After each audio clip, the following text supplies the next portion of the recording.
In September 1939, the skies over Europe darkened with tension. German troops, under the leadership of Adolf Hitler, invaded Poland. This moment marked the beginning of World War II, a conflict that would engulf the entire world. The causes of the war were not just territorial disputes. Hitler's ideology, racial supremacy beliefs, and German nationalism pushed the entire region into chaos. Polish citizens were gripped with fear and disbelief.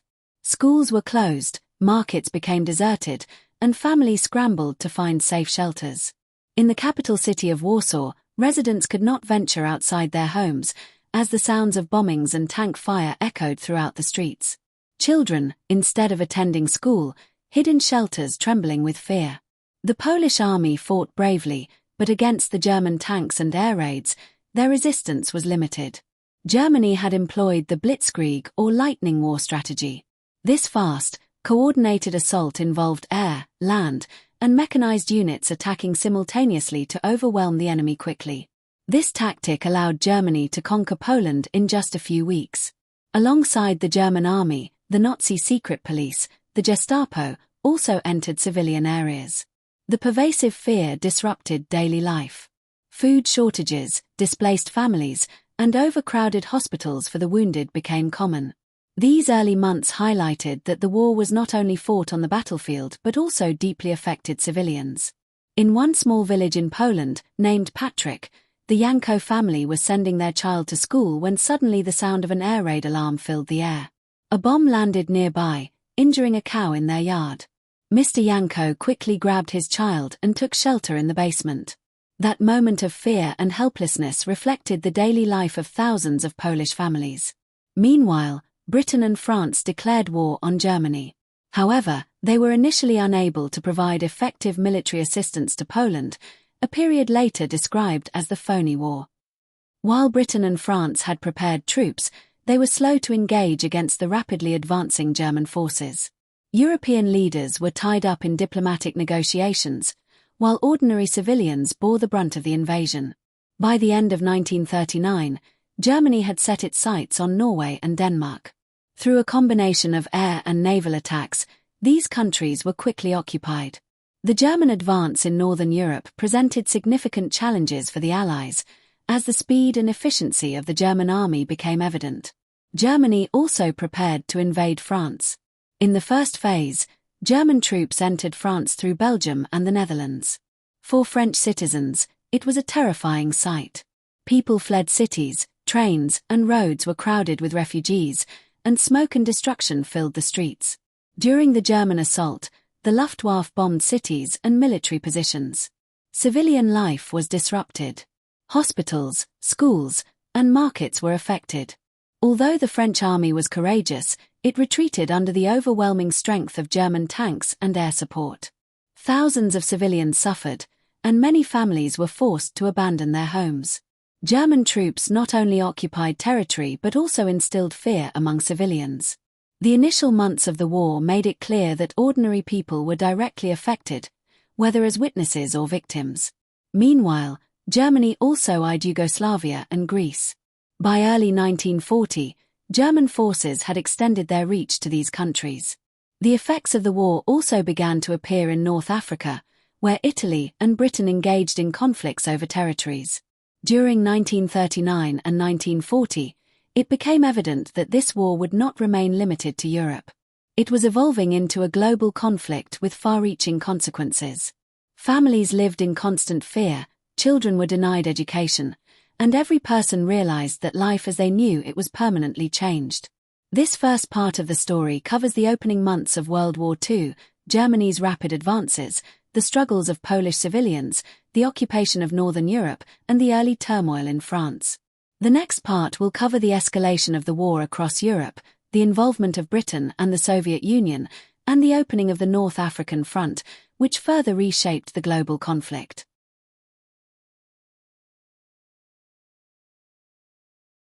By mid-1940, the war in Europe had escalated rapidly.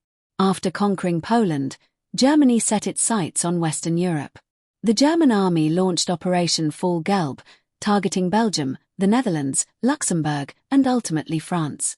Using the Blitzkrieg strategy, German forces advanced with unprecedented speed, combining tanks, infantry, and air attacks. Civilian populations were thrown into chaos, and the Allied armies struggled to mount a coordinated defense. In Belgium and the Netherlands, people watched in horror as cities were bombed from the air. Roads were clogged with refugees, carrying whatever belongings they could save. Families huddled in basements and shelters as the Luftwaffe dropped bombs on towns, railways, and bridges. The speed of the German advance left little time for evacuation, and many civilians were trapped in the crossfire. France faced its most critical moment. German forces bypassed the heavily fortified Maginot Line, entering France through Belgium and northern Luxembourg. French and British troops attempted to resist, but the rapid German advance and superior coordination of tanks and aircraft overwhelmed them. By June 1940, Paris fell under German control. Civilians fled the city in panic, creating a mass exodus along highways. Cars, carts, and pedestrians filled the roads, many traveling for days without food or shelter. Meanwhile, the British Expeditionary Force, BEF, had advanced to Belgium to support French forces. However, they were soon encircled by German panzer divisions near the city of Dunkirk. Trapped between German forces and the sea, the situation seemed hopeless. The Dunkirk evacuation, Operation Dynamo, became one of the war's most remarkable moments. Over 300,000 British and Allied troops were evacuated across the English Channel using a flotilla of naval ships and civilian boats. Though a retreat, it preserved the core of the British Army for future battles. By the summer of 1940, Europe had dramatically changed. Germany controlled France, Belgium, the Netherlands, Denmark, Norway, and much of Central Europe. The United Kingdom, led by Prime Minister Winston Churchill, remained the last major power standing against Hitler in Western Europe. Churchill's speeches rallied the British people, emphasizing resilience and the importance of defending freedom against tyranny. In the skies over Britain, the Battle of Britain began in July 1940. The German Luftwaffe launched massive bombing raids, targeting military installations, airfields, and civilian cities. The Royal Air Force, RAF, though outnumbered, mounted a fierce defense.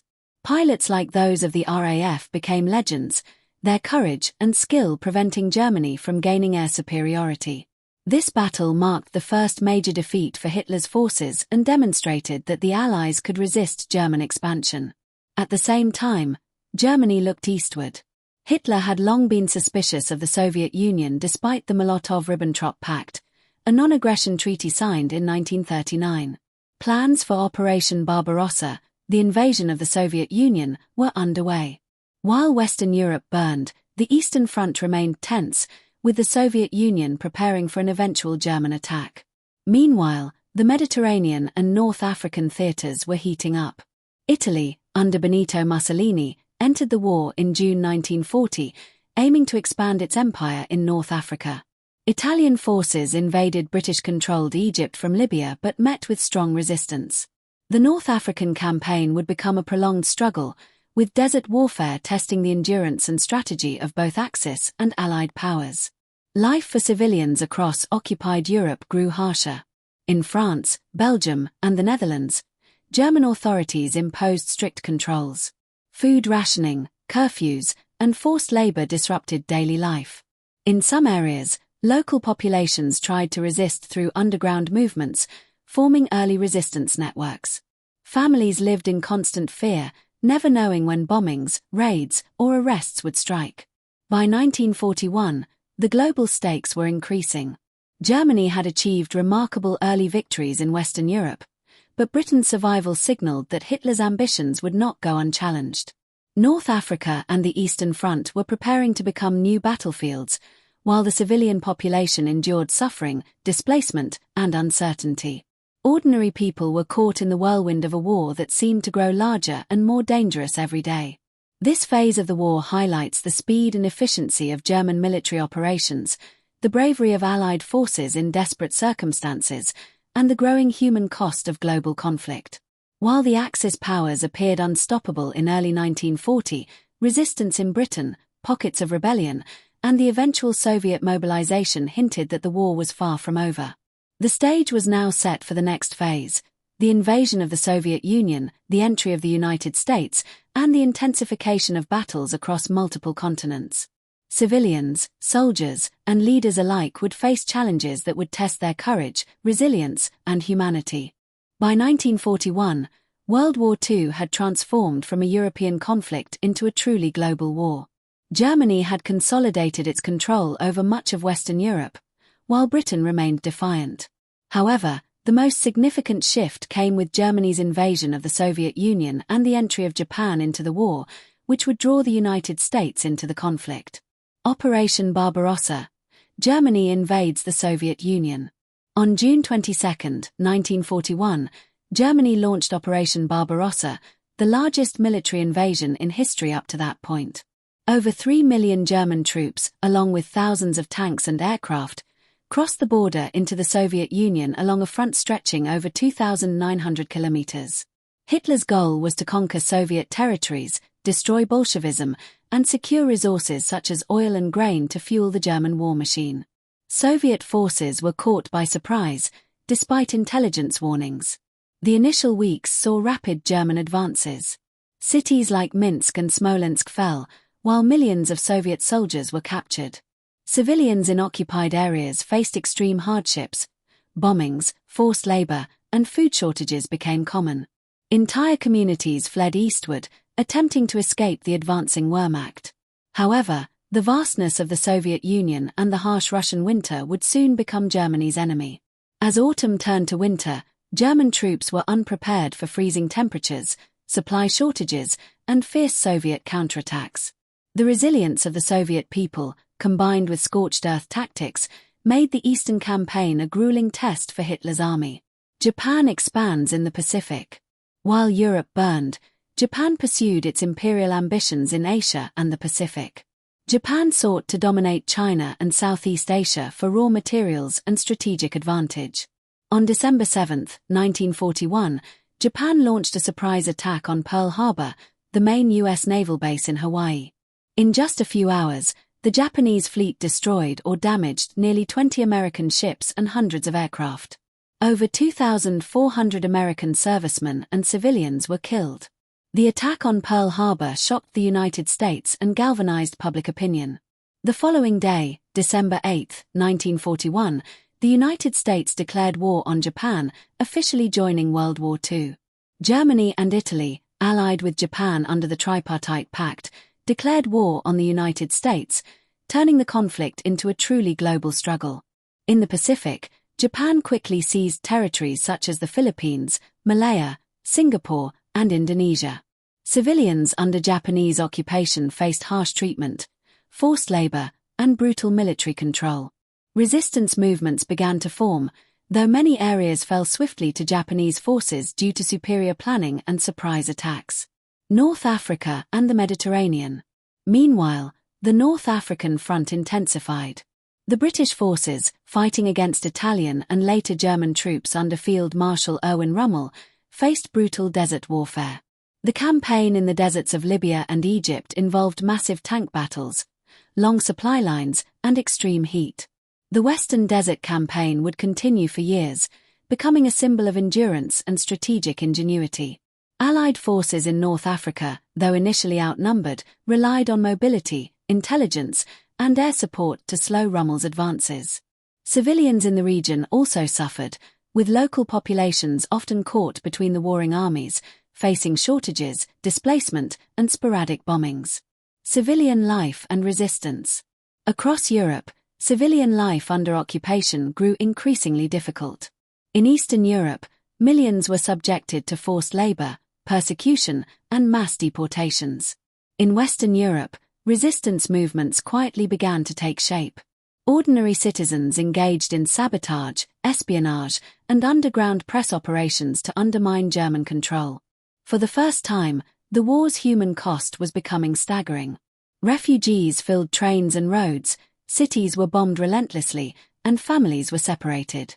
Children often went hungry, hospitals overflowed, and communities lived in constant fear of reprisals from occupying forces.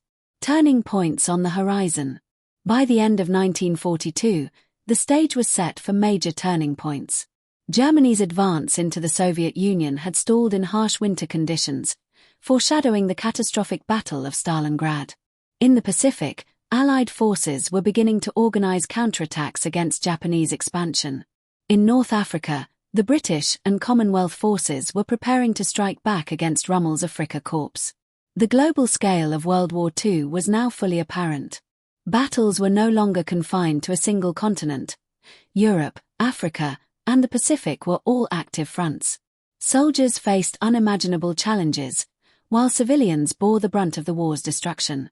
Leaders were forced to make decisions that would shape the course of history, and ordinary people were drawn into events far beyond their control. This period of the war highlights the expansion from a European conflict to a global struggle, the role of strategic planning and surprise attacks, and the enormous human toll. Ordinary citizens, soldiers, and leaders alike were now living in a world where no one was safe from the effects of war. By 1942, World War II had reached a critical stage.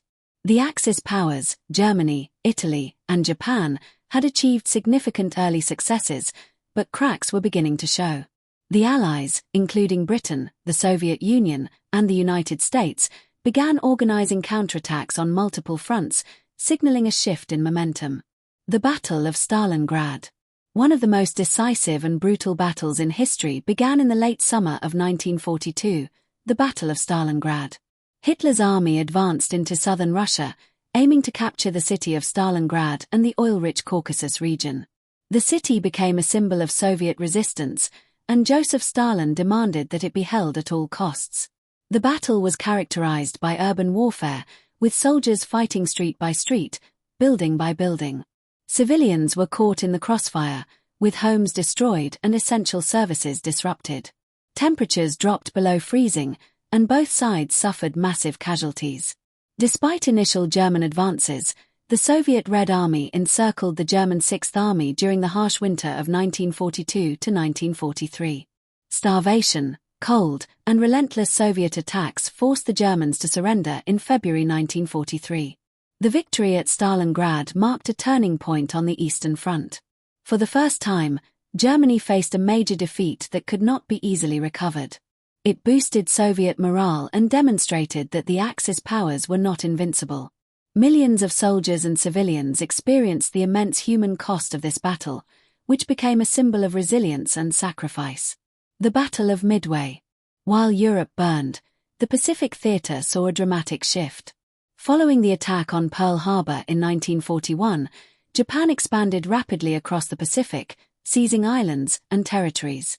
However, in June 1942, the Battle of Midway became a critical turning point.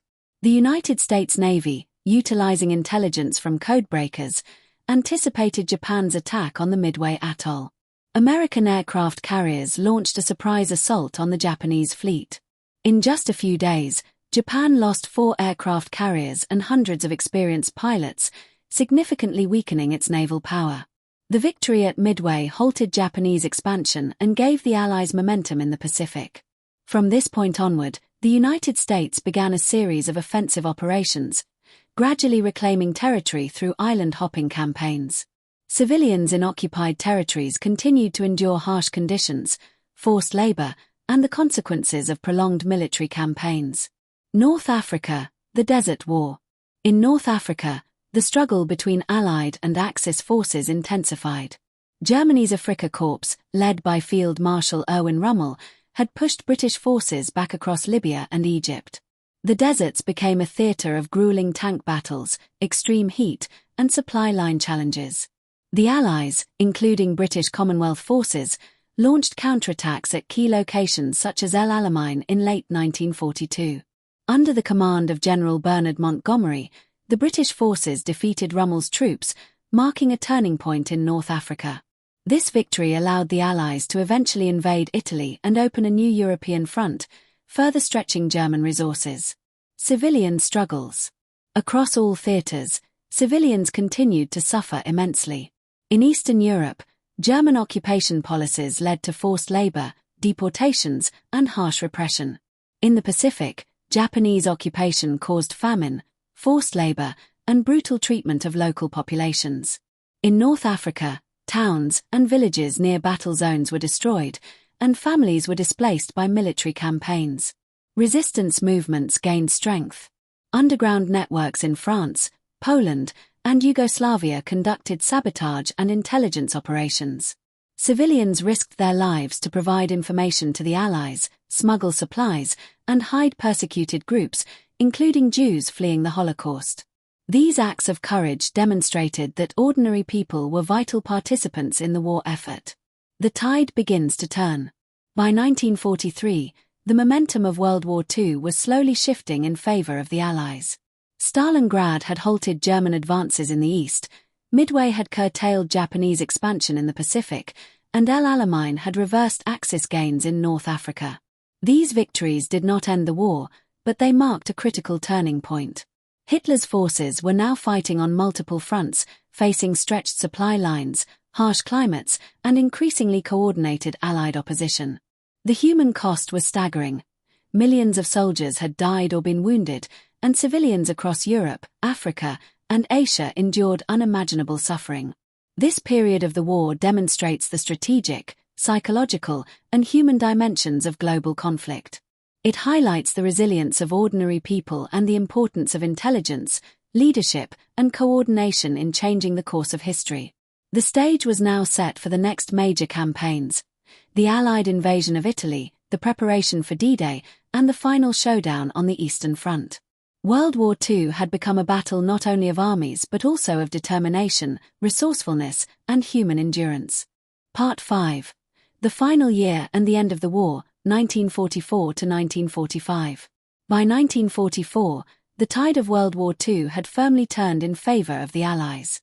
After years of brutal fighting across Europe, Africa, and the Pacific, the Axis powers were on the defensive, facing relentless pressure on multiple fronts. The final campaigns would determine the outcome of a war that had claimed tens of millions of lives. The D-Day invasion. On June 6, 1944, the Allies launched Operation Overlord, the largest amphibious invasion in history, commonly known as D-Day. Over 156,000 Allied troops landed on the beaches of Normandy, France, facing fierce German resistance. Paratroopers had been dropped behind enemy lines the night before to disrupt communications and secure key positions. The scale of the operation was staggering. Thousands of ships, aircraft, and vehicles coordinated to establish a foothold in German-occupied France. Soldiers faced mined beaches, fortified bunkers, and machine gun fire. Yet, through courage, coordination, and determination, the Allies secured the beachheads. In the days and weeks following D-Day, Allied forces advanced inland, liberating towns and cities. French civilians, long under Nazi occupation, emerged from hiding, assisting the Allies and celebrating the return of freedom. The invasion marked the beginning of the end for Germany's control over Western Europe. Liberation of Europe.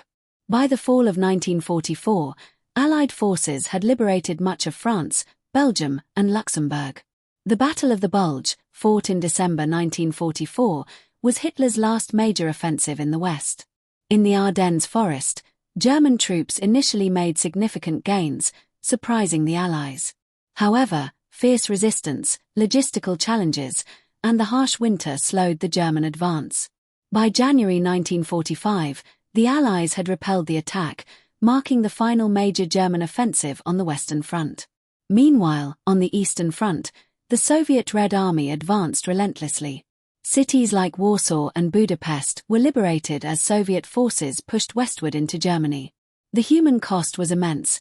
Millions of soldiers and civilians were killed or wounded, cities were destroyed, and survivors faced displacement and famine.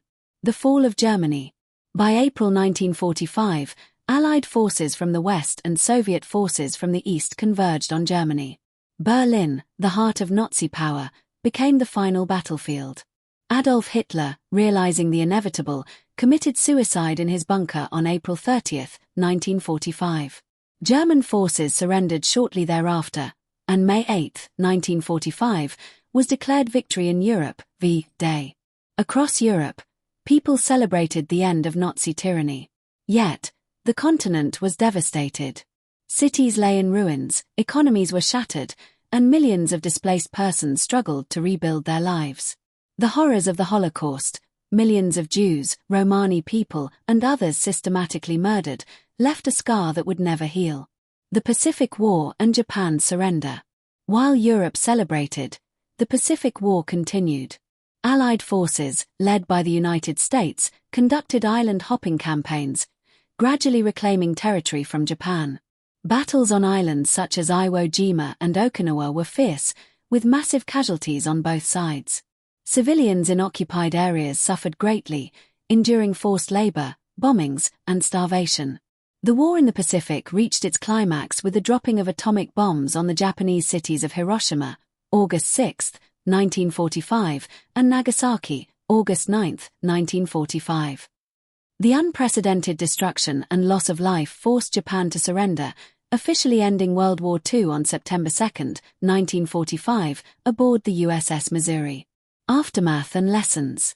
World War II was the deadliest conflict in human history, with an estimated 70 to 85 million casualties, including both military personnel and civilians. Entire cities were destroyed, economies were shattered, and political landscapes were transformed. The war led directly to the creation of the United Nations, designed to prevent future global conflicts, and reshaped international relations for decades to come. For ordinary civilians, soldiers, and nations alike, the war was a test of endurance, courage, and resilience. Families were torn apart, yet acts of heroism, resistance, and solidarity emerged in even the darkest moments. The conflict highlighted both the depths of human cruelty and the capacity for compassion and cooperation. Conclusion. By the end of 1945, the world was forever changed. Europe lay in ruins, Asia bore the scars of warfare, and millions of survivors faced the daunting task of rebuilding their lives. Yet, from the devastation arose lessons that would guide future generations. The importance of diplomacy, human rights, and international cooperation. World War II was more than a military conflict. It was a defining moment in human history. Its stories of bravery, sacrifice, suffering, and resilience continue to remind us of the cost of war and the enduring hope for peace.